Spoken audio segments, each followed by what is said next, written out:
Imagine that during the COVID pandemic, you and your rich friends flee to the countryside to this villa to wait out the pandemic. It's very nice. In this series, The Decameron, these very rich nobilities are invited to this villa to wait out the Black Death, the bubonic plague that was claiming lives in Florence. This 8 Netflix black comedy drama series is loosely adapted from the 14th century short stories by Giovanni Boccaccio. How I feel about this series was well summed up by the IndieWire. The Decameron does not use its time wisely. I 100% agree. Before even getting to the middle of this series, I was already tired of how much we were dragging this story. It's supposed to be a nice story. Just in 2020, we experienced the COVID pandemic. So imagine that you had this opportunity to just hang out with friends while just staying safe inside. So it's supposed to be something fun. And the fact that when this happened in 2020, we already had resources to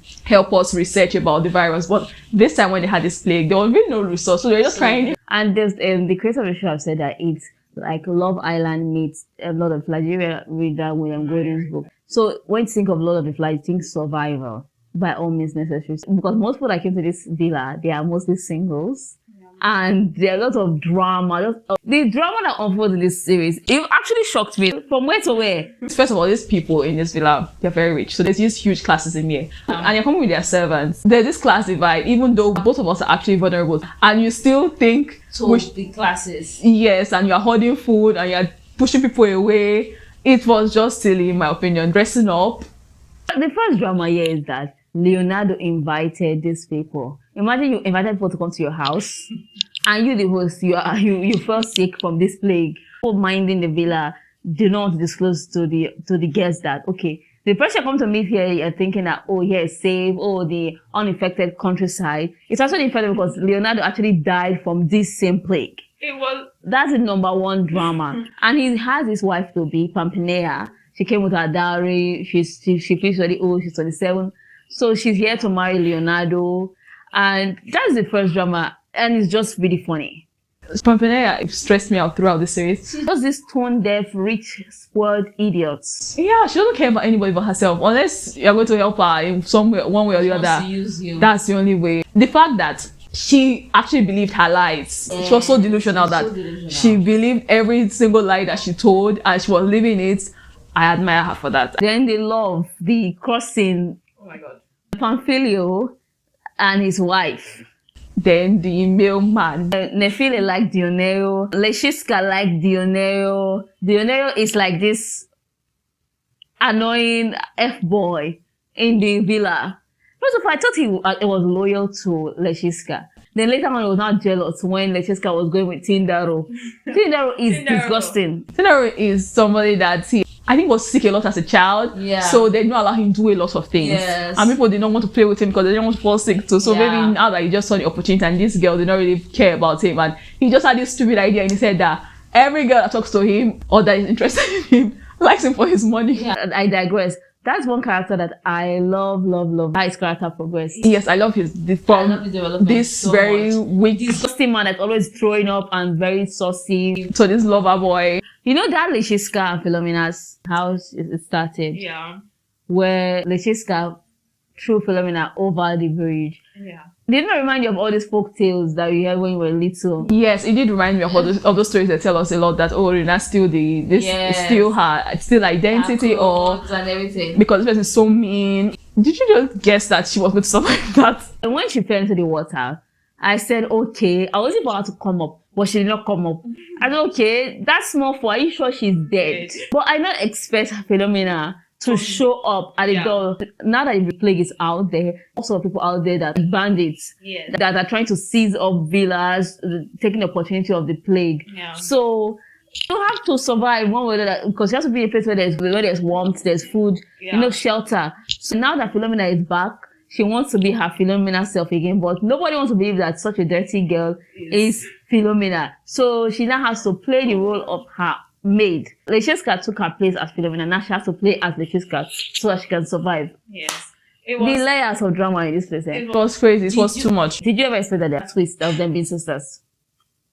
when she was speaking to the father in the beginning, and he was like, "Can you imagine she was the only one that survived?" I said, "Okay, is there a connection here? Did he?" But I don't necessarily think that they were sisters. At first, I thought it was maybe a romantic relationship. I love how Chiska would take care of Eduardo so well. At the same time, I thought it was just devotion for her. Boys that have been kind to her, not knowing that he's her father. Yeah, I hate that thing so much that nobilities will not take in their children, and you don't treat them like your children. They are illegitimate children. Then you make them the servants of your other children. It's not fair at all. I don't like that. You just leave them to suffer outside and bring them in and watch your children grow up and never know your love. It's not fair. There are a lot of layers of this movie that I like. I like Pampinea and the man that's taking care of the villa's storyline. Tindaro and Stratilia, I did not expect that one at all. I didn't see that coming. I didn't see it coming at all. Even she did not see it coming. Then that Stratilia had a son that is for Leonardo. Yeah, that is one twist that I did not expect to see. At all. And I liked it. I was hoping that they would survive or take the villa at the end of the day. But the way it ended, the ending was just very open. I kind of like the ending. I was sad for Tindaro's fate. I was sad for that one. I was sad for Pamphilio. I was surprised that Pamphilio just grief overcame Pamphilio like that. Yeah, I think number one, first of all, the guilt that he lied to her before she died. She wanted him to be happy. I thought he was not going to just kind of find love. I think that part is trying to show us that there are different kinds of love. Yeah. So even though this couple, the man might be gay and the woman is this over-religious woman who is very sexual at the same time, they actually like each other. It was more than marriage. There was this connection between them. So I think that's what they're trying to show us, that there are a lot, that love is complicated, love is crazy, love is silly. Even Misia and Pampinea have a weird kind of connection and love. My favorite part of this series is when Nefile fell into the well. Where was she even going with the food? When she fell into the well, she said she wanted a sign from God. A lot of us do that thing like, oh, I want a sign from God. We don't even care what the sign is. I was telling that this is a sign from God. It was just so silly. And I knew that she was going to do that. I wasn't surprised that he even took his time to even read outside the well before he said, okay, let me go and pay someone to get her out of the well. I think that's my favorite thing in this series. Yeah, so he always cares for her. I really like how the love story played out. Yeah, I love it. It was a weird love story, but it's interesting as well. Okay, the wildest one for me had to be when they brought that man, Leonardo's cousin, that now exposed that, okay, we didn't know that Leonardo is a weirdo from the painting book. We did not know he was a weirdo like that. I didn't know that. Until that man came and said. I think it was because of the book now, his drawings. Oh no.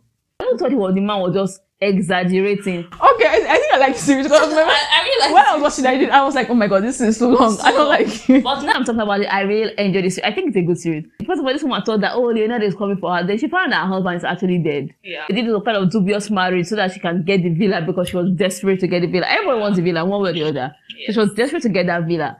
Then you find out that this man that is the epitome of perfection in your head is actually a weirdo that organizes this sex party that has this weird taste. It's just weird. He has this special room where he has this all sort of parties that they do a whole door in your house. I think Pampinea dodged the bullet. How would I have been? She would have hated the marriage. They would have hated each other. How would that marriage have been if Leonardo was alive? I think they would have hated each other. Yeah.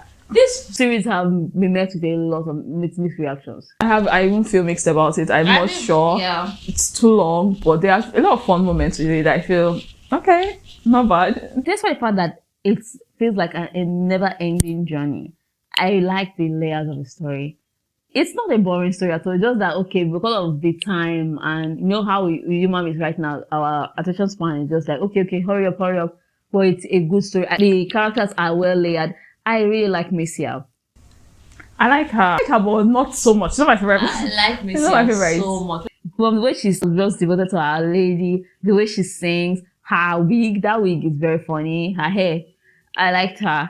I really like Misia. I can't even lie. And for Tindaro, at first I'm like, I don't see this disgusting man. He was imitating to me. Yeah, it was later on that I warmed up to him. The entire premise of one man want to even watch. You're going to a villa. What's going to happen here? When I was watching, I like it, but hurry up because every episode is like an hour long. Yeah. And it's 8 episodes. So you feel that you're still in episode 3 when it feels like I've watched all 8 episodes. I felt like it was 10 episodes because it did not end. I like the fact that this series is 8 episodes long and it felt very long to me. I liked it. I think it was multi-layered. I think it was well played. because it's based on short stories. So how they forged everything together and layered it, I think it was beautiful. So I'm going to give it 5 out of 5. And then I cannot forgive how long it was. Yeah, I think I like it. I'll give it 3.